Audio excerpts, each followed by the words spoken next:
और दिन के बाद आइला बाबा। हाँ बच्चा का कहल जाई। ला पर धो दा ला धो दा।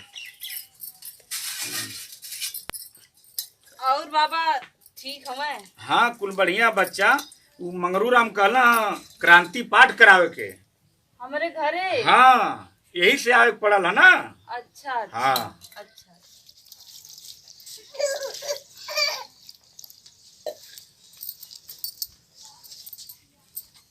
एक ठे पैरवा। अरे बाबा घरा में दो ही हिस्सा है। अच्छा तो हम अपन हिस्सा धोए। हाँ अब दूसर का वाले अपन हिस्सा धोवे। हाँ अरे बाप रे बाप दूसर का वाला वो धोई। हाँ अरे आवत ही बाबा। तो हिस्सा है। हाँ। अरे बाबा आवत है बाबा अपनो हिस्सा हम धो थे।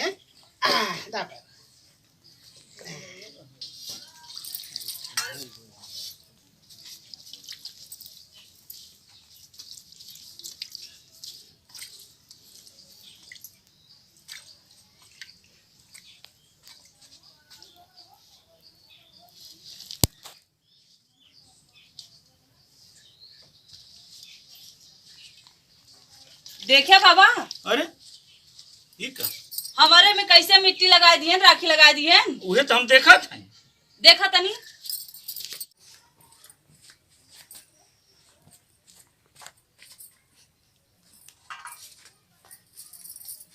देखा बाबा देखा हमरे सब गोबर लगा देला।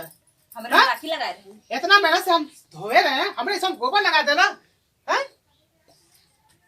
अब वो बताओ अरे ना कोटी काटन है हमारे में। अरे देखा बाबा देखा हमरे सब मार दिए देखा। अरे अरे अरे अरे देखा बाबा देखा देखा बाबा देखा हमरे सब बाबा गोबर देखा, काट मार दिए। रुआ देखा चिकोटी काटन है अरे हमारे हम में। खूब देखा थे। अरे अरे अरे बाप रे बाप। अरे अरे अरे देखा बाबा देखा बैठा देखा हमरे अरे बैठा ना हम ना बैठे नहीं बैठो बाबा। हम ना बैठे। बैठो अरे अरे हम ना बैठे बैठो बैठो। अरे अरे देखा बाबा हमरे सब जूता से मारे अरे! चार टाइम मारे बाबा। हमारे मारे जूता से। अरे जजमानी का अब आ जाओ अब बताओ थे